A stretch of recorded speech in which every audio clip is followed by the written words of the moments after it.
Hey everybody, I have not seen you in a long time. To those who are new, welcome. I am Roman.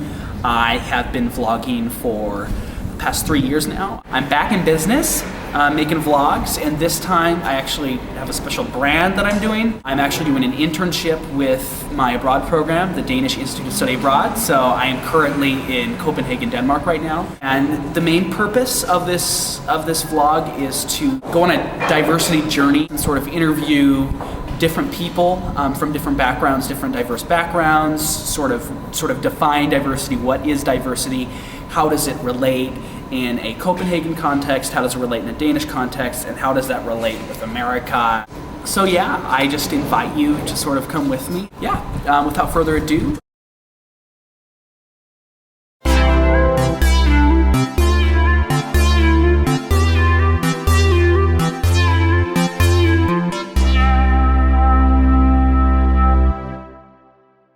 I am here with Alex. Alex is a student at DIS. So I guess just introduce yourself. Sure. I am from Manhattan, New York. I'm a gay male, and I go to Vassar College. I'm a junior. What program are you doing? I am majoring here in positive psychology. Actually, it's my first interview, so I naturally pick somebody who goes to my school. Clearly. Also, the topic we're dealing with today is diversity at DIS, but more so pertaining to sort of LGBTQIAA diversity. When you think diversity in Copenhagen, what sort of differences do you feel or see being here as compared to America? Within sexuality, there's a huge range of diversity in Copenhagen. Yeah. People are open to a massive range of things, be it queer, bisexual, less so transgendered, but it's becoming more and more acceptable. In my gender and sexuality class, we were talking about how the heterosexual is dying because all of the things that gays do are becoming so mainstream. So the diversity is really interesting because it's almost becoming less diverse because everyone's so accepting. Back at home, a lot of times gay is an identity and that's who you are.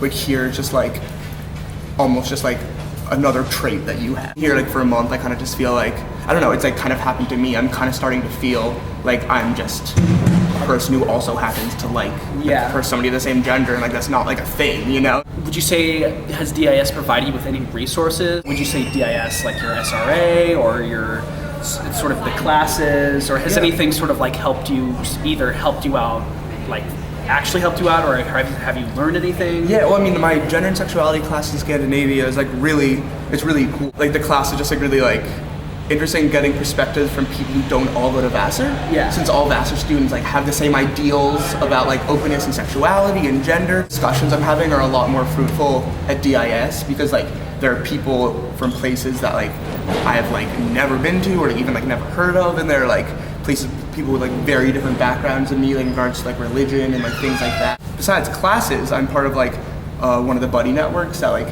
not officially but unofficially is the queer buddy network. I'm in it with you. Yeah, we're both in it. A lot of the buddies are gay or queer men who dress in drag a lot.